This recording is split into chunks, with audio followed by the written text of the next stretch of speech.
군사 분석 KF-21 드디어 현무육 실전 배치? 핵 잠수함 스텔스 기술의 충격적 진실 공개. 안녕하십니까? 오늘의 주요 소식입니다. 대한민국 국방의 쾌거 KF-21 보람의 전투기와 현무-6 미사일의 실전 배치 소식, 그리고 핵 잠수함 스텔스 기술에 대한 충격적인 진실을 공개합니다. 대한민국이 어떻게 과거의 제약을 넘어 세계적인 군사 강국으로 발돋움하고 있는지 심층적으로 분석해드립니다. 2000년대 이전까지 대한민국은 한반도 근해를 지키기 위한 해군 전력 육성에 집중했습니다.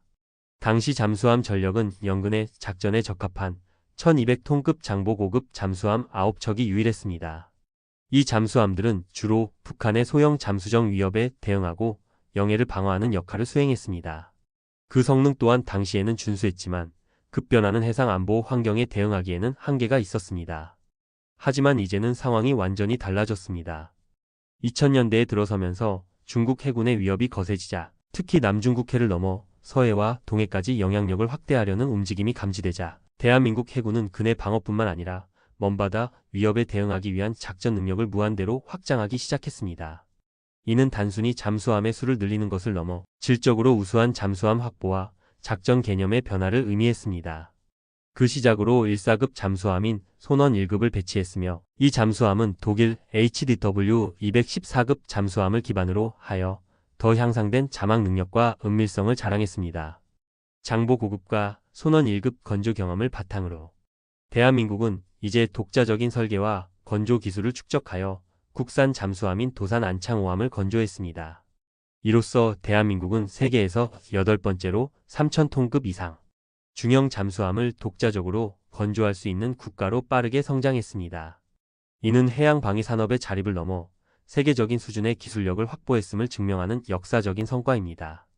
도산 안창호함은 국내 최초 독자 개발 잠수함임에도 불구하고 매우 우수한 성능을 자랑합니다. 길이 83.5m, 폭 9.6m에 달하는 이 잠수함은 최대 400m 이상 자망이 가능하며 공기무료추 진체계 AIP를 탑재하여 장시간 수중 작전이 가능합니다. 군사 전문가들은 도산 안창 5급이 일본의 주력 잠수함인 소류급은 물론 최신형인 타이게이급과도 대등하거나 오히려 뛰어난 전력을 가졌다고 분석합니다. 일본 타이게이급은 이전 소류급 설계에서 크게 발전된 모습을 보이지 않는 반면 한국은 날이 갈수록 잠수함 기술력을 발전시키고 있음을 몸소 증명하고 있습니다. 특히 타이게이급이 소류급과 동일한 전장 함체를 가지는 데 비해 도산 안창호함은 전체적인 크기는 크게 차이 나지 않지만 폭이 넓고 긴 함체를 가집니다. 이 넓은 함체는 단순한 공간 확보를 넘어 향후 성능 개량 및 추가 장비 탑재 가능성을 열어주는 중요한 설계적 특징입니다. 게다가 한국산 잠수함에는 일본에는 없는 비밀 무기가 있습니다. 바로 수직 발사관 KVLSKOREAN 버티컬 론치 시스템의 탑재 여부입니다. 도산 안창호함에는 KVLS 6대에 추가로 2대를 더 장착할 수 있어 총 8개의 발사관을 통해 깊은 바닷속 수중에서 현무 미사일 발사가 가능합니다. KVLS의 유무는 잠수함의 성능 차이를 매우 크게 벌릴 수 있는 1서급 전략 무기입니다. 이는 잠수함이 단순한 은밀 침투 플랫폼을 넘어 전략적인 미사일 발사 플랫폼으로서의 역할을 수행할 수 있게 함을 의미합니다.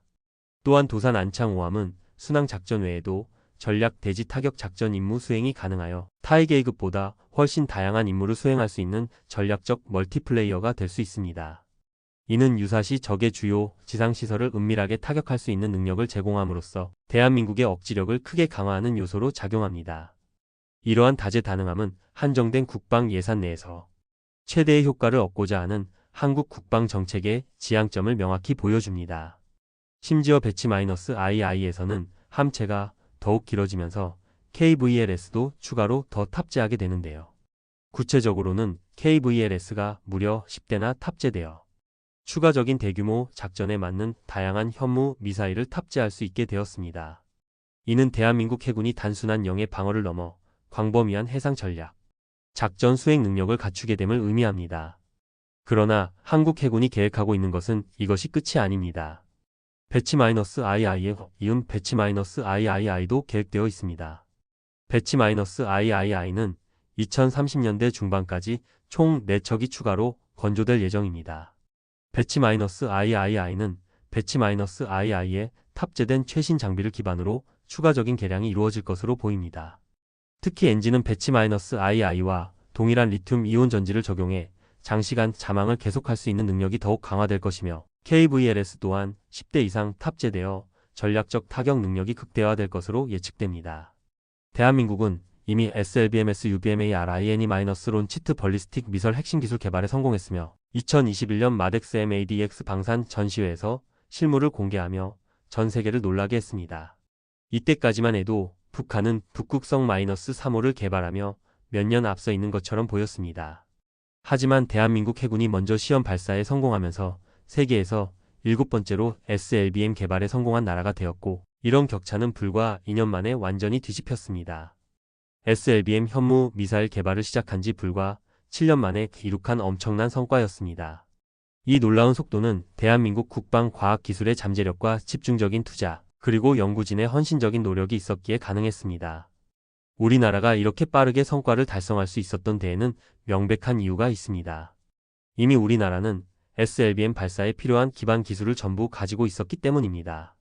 수중 발사를 위한 핵심 기술인 콜드 론칭 기술은 천궁 미사일을 개발하면서 이미 보유하고 있었고, 도산 안창 5급 잠수함의 SLBM 발사를 위한 일부 조정 과정만 거치면 되는 수준이어서 매우 간단한 일이었습니다. 즉, 기술적인 준비는 이미 오래전부터 되어 있었고 최종적인 결단만이 남아있던 상황이었습니다. 그렇다면 이런 뛰어난 기술이 있음에도 왜 한국은 SLBM 미사일을 빠르게 개발하고 실전 배치하지 않았던 것일까요? 그 이유는 주변국을 자극해 불필요한 분쟁을 키울 이유가 없었기 때문입니다. 대한민국은 오랫동안 평화적인 외교와 국방 정책을 유지하며 주변국과의 관계를 안정적으로 관리하려 노력했습니다. 하지만 이제는 더 이상 지체할 수 없습니다. 북한의 SLBM 위협이 가시화되고 있으며 북한은 핵 개발을 지속하며 한반도 안보를 심각하게 위협하고 있습니다. 더불어 중국 역시 우리의 의사와 무관하게 한반도 주변 해역에서 군사적 영향력을 확대하려 시도하며 위협을 가하고 있습니다. 이 때문에 우리는 더 이상 주변국의 눈치를 보지 않고 더 확고하게 한국의 국방력을 알리게 되었습니다. 대내외적으로 한국이 SLBM을 확보한 것을 발표하게 된 것은 단순한 기술 과실을 넘어 대한민국의 안보 주권을 확립하고 영내 안정에 기여하겠다는 강력한 의지를 표명하는 것이었습니다. 이 때문에 북한이 난리가 난 상황입니다. 북한의 국방과학원장이 직접 나서서 대한민국이 만든 수준 낮은 SLBM은 절대 자신들을 따라올 수 없다며 두려워했습니다.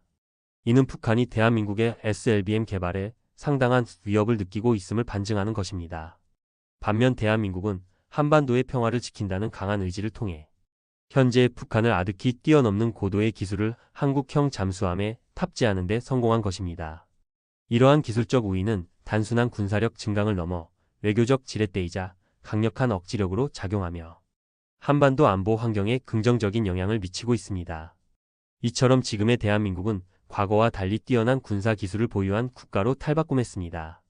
불과 수십 년 전만 해도 변변한 자체의 무기조차 없었던 나라가 이제는 세계 최고 수준의 잠수함과 미사일 기술을 자랑하게 된 것입니다. 그러나 안타깝게도 일부 국내 일각에서는 30년 전의 낡은 자료를 근거로 들먹이며 한국산 잠수함은 아직도 일본의 해군력과 첨단 기술력을 이기지 못한다고 주장하고 있습니다. 이는 대한민국의 눈부신 발전을 애써 외면하려는 구시대적인 시각이라 할 수 있습니다. 하지만 분명한 것은 그때와 지금의 대한민국은 완전히 다른 나라가 되었다는 것입니다. 더 이상 과거의 편견이나 정보에 갇혀 우리 스스로의 역량을 과소평가해서는 안 됩니다. 대한민국이 이제 차세대 핵 잠수함을 준비하고 있습니다. 이 핵 잠수함은 2030년대까지 필요한 기술을 모두 축적하여 구형 잠수함들을 대체하고 미래 해군력의 핵심이 될 예정입니다.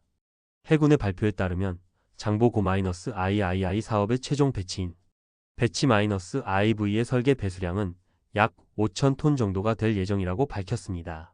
하지만 일각에서는 경화 배수량 수상 배수량으로 배수량을 낮춰 말하는 것을 선호하는 해군이 크기를 5,200톤이라고 언급했다면 이는 만재 톤수나 수중 배수량으로는 8,000톤에 가까운 초대형 함이 될 것이라고 예상 중입니다. 이는 현재 운용 중인 디젤 잠수함과는 비교할 수 없는 엄청난 규모와 성능을 의미합니다. 그런데 여기서 장보-III 사업에서 가장 주목할 것이 하나 있습니다. 바로 우리가 독자 개발한 핵 잠수함 엔진 추진 체계를 탑재한다는 이야기가 들려왔습니다.